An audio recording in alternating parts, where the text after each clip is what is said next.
So what's the best way to connect to your team? Well, everybody will have their own way of doing that. I would do meditation where I could feel the energy come in. So you sit in meditation and you just kind of like close your eyes and open your aura just a little bit, like just invite your angels to come around. And I worked with the archangels first because there can be imposter spirits, is what we call them, astral beings that pretend to be guides. And I've come across them many times working with clients and clearing them.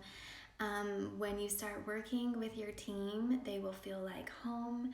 They will be kind, they'll be generous, they'll give you information. It might be tough love, they might really call you out on your BS, you know. But what's nice when you do speak to your team, you'll receive information that you didn't already know, and that's how you know, oh, okay, that came from someplace else. Or you will find validation to something that you already did know. So it's a really interesting experience. But I first connected with the archangels because in all my trainings and all my classes, I'd heard enough nonsense about imposter spirits, and I was like, don't even want to deal with that because I just don't have the time. Like, it's not anything I even want to, I'm not interested in that. So I first asked the archangels to come around, and I'd already been working with them prior to that in doing angel card readings and these sorts of things. Just like personal prayer throughout my life.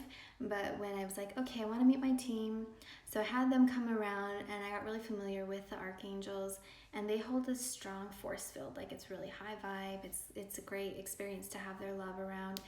And if you need to clear a little bit, they can help you clear your system. And so I did that for a little while, and then I was like, okay, I feel safe and I feel connected and I feel a light, and my body always hums. Like, I can feel the energy. It feels awesome. So now I'm ready to meet my team. And then they came in a little bit closer and closer. And you can just, for me, because I'm, empathic, that's what happened. I felt the vibration shift, and it felt like home, and it felt loving and supportive, like a warm hug. And often your heart will expand, and your heart-mind connection will strengthen. So when that happens, you'll typically have physical symptom. Mine is I can cry a little bit, but my heart expands. And if empathic clairsentience isn't your strongest clair gift, you might hear, we're here, we're your team. And then you can ask, if you want a name, or how do you want to be able to notate that that's your team.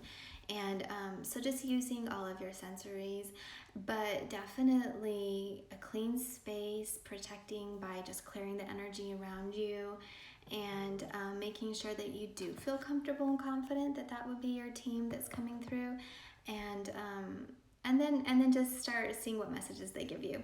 So from that, it's an opportunity to start working with them and developing the relationships and making it stronger. So, but those are some ways. Also, automatic writing is a great way. In that space between waking and sleeping, our brainwaves slow down just like they do in meditation, just like they do in hypnosis. And that's the time that the teams can come in, when your guides can come in and speak to you. So when you're waking up or falling asleep, that's a good time to ask questions also.